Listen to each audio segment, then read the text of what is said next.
Salut à tous, ici Raph pour Spin Elite, j'espère que vous allez bien. Et dans la vidéo d'aujourd'hui, on va s'attaquer au troisième épisode de Dans la tête d'un pio. C'est un épisode un petit peu particulier aujourd'hui puisque ça va être la première fois qu'on va review une main que j'ai jouée en 500$. J'ai recommencé à jouer les 500$ cette semaine. Je les joue très peu pour le moment, je pense en jouer de plus en plus. La raison pour laquelle je les joue peu, c'est que j'estime qu'à l'heure actuelle, mon EV est meilleur sur les 250 du point .fr. Donc je joue les 500 avec vraiment comme pour seul but de progresser. Si je peux gagner un peu d'argent, évidemment, c'est toujours cool. De progresser, de trouver ce genre de spot que je très intéressant et voilà, de m'améliorer tout simplement. Je décide de limp ici, on est 16 BB deep contre un joueur régulier, c'est un x4 en 500, donc il y a 2000$ à la gagne.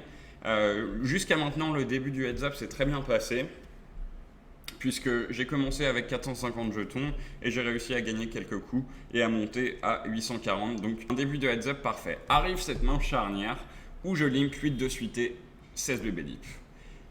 Le board vient 10-9-6 avec un flush draw. Et moi j'ai backdoor flush draw à carreau. Mon adversaire check, pas vraiment de raison de donc pour lui. Et je décide de check back. On pourra débattre sur le fait de ces bêtes ou check back. Je pense que les deux sont tout à fait ok et que ça constitue pas vraiment une erreur. Ça pourrait constituer une erreur si on se rend compte que toutes ces mains, que ces mains-là, les mains dans ce style-là sont mixées entre ces bêtes et check back et que je prends un peu trop souvent l'option du check back. Mon adversaire bet 40 à la turn, ce qui me semble être un excellent sizing. Pourquoi est-ce que c'est un excellent sizing? C'est que ici, si on réfléchit aux deux ranges, moi j'ai roi-dame dans ma range, donc j'ai nuts, il l'a pas. J'ai des dames 8, il en a, mais j'ai aussi des brelans, des brelans de 9, non, des brelans de 10, pardon. Les brelans de 9 et les brelans de 6, je vais probablement laisser bet au flop.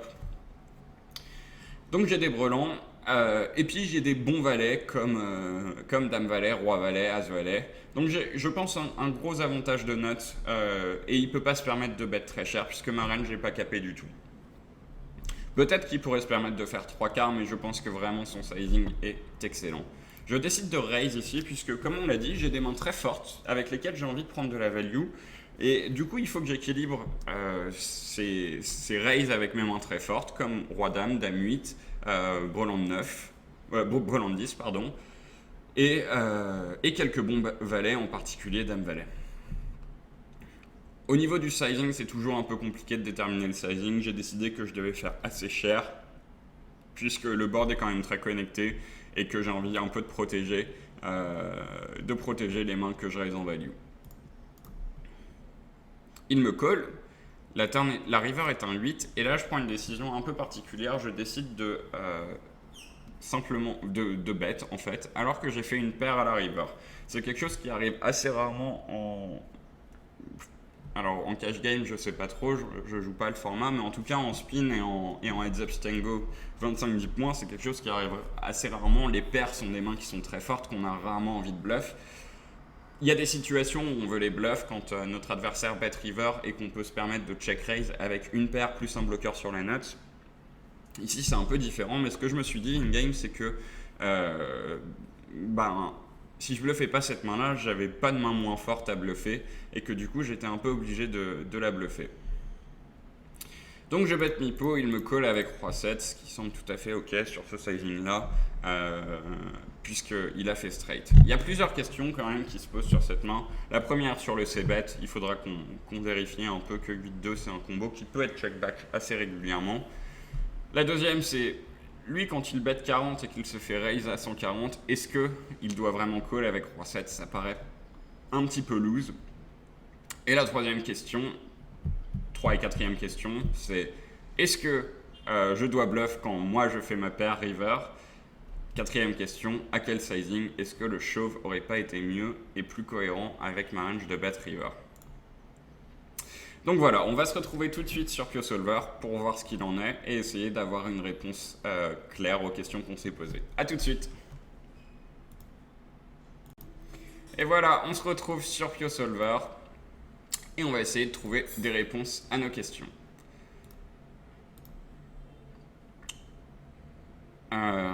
Mon adversaire check, j'avais pas mis l'option de donk ici puisque je pense que c'est quelque chose qui est assez peu utilisé de toute manière et je voulais que le calcul aille un peu plus vite.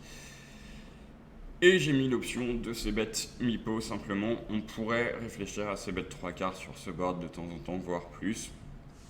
Et on voit que 8 de suité à carreau est mixé entre check et bet. Ça a l'air d'être un peu plus souvent un bet qu'un check. Je dirais 70% ou 75% du temps, ça va être un bet. Donc il est probable que je me retrouve dans cette situation où je sais bet pas suffisamment ce combo-là overall. Après, c'est toujours un peu plus compliqué puisque 8 de suité à carreau et 7 de suité à carreau ont quand même un certain nombre de propriétés similaires. Les deux ont backdoor flush draw, les deux ont gut shot et les deux ont l'avantage de bloquer des nuts chez notre adversaire, donc de bloquer 8 et 7 chez notre adversaire. Donc c'est toujours un peu particulier puisque 7-2 est bet à toute petite fréquence et 8-2 est bet un peu plus. Quoi qu'il en soit, j'ai décidé de check et on voit qu'il n'y a pas de différence de V entre check et bet, donc pas une grosse erreur. La turn vient le valet de carreau et comme on le disait, le sizing de mon adversaire est vraiment très bon ici. Roi 7 est bet très souvent. Et ouais, bah, bien joué à lui. Il y a un petit sizing d'overbet qui est utilisé, mais c'est vraiment ridicule en termes de fréquence. C'est avec des deux paires, des straight, mais il a que dame 8 en straight et 8 et 7. Et des top pairs plus not straight draw, donc dame valet. On voit quand même qu'il n'y a aucune main qui bénéficie vraiment de ce sizing. C'est toujours utilisé à très faible fréquence sur les combos où c'est utilisé. La seule main qui a l'air d'être beaucoup overbet, c'est Roi 8. Mais je pense que ça justifie en tant qu'humain de se débarrasser de ce sizing d'overbet et de se dire simplement ok, la range de mon adversaire n'est pas capée. Il a plus de nuts que moi, donc je ne vais pas utiliser de sizing d'overbet. Une autre chose qui pousse à utiliser le sizing 40 plutôt que 3/4, c'est que avec nos valets ici, qu'on a envie de bet quand même, genre des mains comme valet 7, valet 5, valet 4, valet 3, valet 2, qu'on va bet régulièrement, on a certes une main forte, mais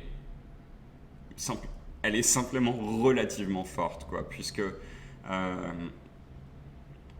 le board est très connecté, on l'a dit, j'ai des straights, j'ai plein de valets supérieurs, donc il ne peut pas se permettre de bet cher sous peine de se value cut un petit peu trop. Donc le bet 40 a du sens avec ses valets aussi.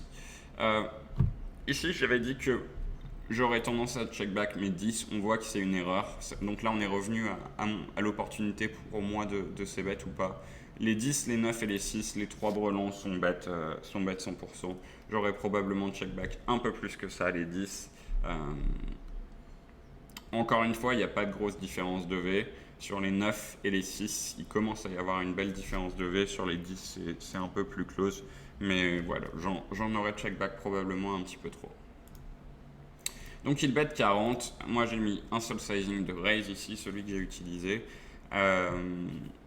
Et on voit que 8-2 suité et 8-2 à carreau et raise pas mal. À nouveau, c'est pas raise 100%, donc c'est pas un raise absolu, mais c'est un raise qui arrive quand même régulièrement. Au niveau de ma range de value, on en parlait, j'ai roi dame que mon adversaire n'a pas. J'ai des dames 8. J'en ai pas beaucoup, je les aurais pas mal ces bêtes ou alors min raise pré-flop. Donc j'ai pas des masses de combos de dame 8. J'ai déjà beaucoup plus de roi dame. J'ai des dames valet que j'ai envie de raise, des rois valets et des as valets. Ça a l'air d'être. Ouais, j'ai aussi des deux paires, du coup, des valets 9, quelques valets 10, mais voilà. Principalement, je dirais que ce qui pousse à raise dans ma range, c'est surtout les rois dames. Donc je raise, et là je pense que c'est la première erreur de cette main, c'est que mon adversaire décide de call avec roi 7, ça lui coûte 18 jetons, donc une bébé quasiment puisque... Ah non, c'est une demi-bébé. Donc c'est pas mal, quoi. Ça fait une erreur à 50 bébés au 100. Il décide de call. Peut-être qu'il estime que j'ai un petit peu trop de bluff. Je pense pas que ce soit le cas dans la réalité. Je pense que j'en ai pas suffisamment de bluff dans ces spots-là. Par exemple, une main comme 8-2 à pique, ici, que j'aurais check back au flop, je vais jamais la raise parce que je vais me dire que j'ai suffisamment de flush draw ici pour pas avoir besoin de prendre des straight draw un peu pourris dans ma range de raise. Donc, il est probable que j'ai pas suffisamment de bluff dans cette situation. Là, donc il call et la river est un 8. Il check. Pas vraiment de raison de donc. Il a quelques dames X, mais c'est vraiment les seules mains qui pourraient avoir envie de donk. Et je pense que ça suffit pas à justifier une stratégie de donk globale. Et la river. Alors j'ai pas mis le sizing MIPO, mais on voit qu'il y a un seul sizing en fait pour moi, c'est overbet shove. En tout cas, c'est utiliser un gros sizing. Moi, j'ai fait MIPO. Et je pense que c'est mon erreur, puisque, en fait, quand on réfléchit à ma range de value, ici, c'est des rois-dames, des dames qui avaient un flush draw que j'aurais décidé de raise à la turn. Ça constitue une énorme partie de ma range, et maintenant, ça a fait straight. Et c'est à peu près tout. Genre, j'ai pas... Quand j'ai un 7, je vais plutôt check. Bah ouais, je vais même tout le temps check. Et du coup, j'ai que des nuts dans ma range de value, puisque c'est nuts absolu en plus, puisque mon adversaire n'a pas roi-dame. Donc le shove aurait fait beaucoup plus de sens. En revanche, là où je suis content, c'est que j'ai trouvé le bet avec 8 et 2, mais par contre, j'ai pas trouvé le bon sizing. Peut-être un petit peu scared money aussi, puisque je viens de lancer les 500, ça fait 2 fois plus que mon buy-in de confort. Et peut-être un peu peur de cliquer sur le bouton shove. Je suis quand même très content de la façon dont j'ai joué cette main, puisque j'ai bet et j'ai identifié que c'était un bet avec 8 et 2.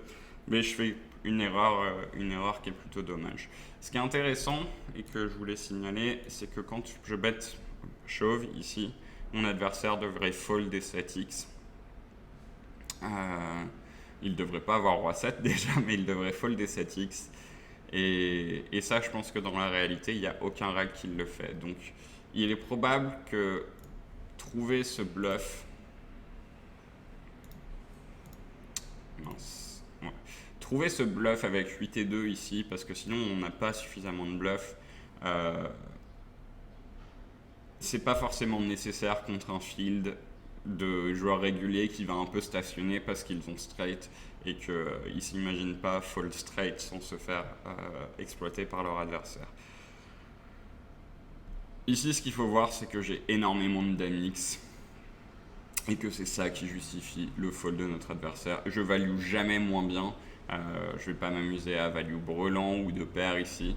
Donc c'est pour ça que mon adversaire devrait fold des 7x où il se retrouve à overcall et il va avoir des problèmes. Si on est dans une situation où c'est que notre adversaire ne fold jamais 7x, on garde toutes nos dames X, ce qui fait déjà pas mal de combos. On enlève la plupart de nos bluffs et on en montre un de temps en temps dans les situations relativement similaires pour qu'il continue à faire l'erreur de call tout le temps ces 7x. Je pense que je dis que c'est une erreur de call tout le temps les 7x. Je pense que j'aurais tendance à la faire aussi. Mais c'est justement pour ça que travailler sur ces spots de cette façon est très intéressant, puisque ça permet de corriger ces erreurs. Et c'est une erreur que je ferai moins dans des spots similaires, où j'espère que je serai capable d'identifier que ce spot en particulier justifiait de folder straight à la river.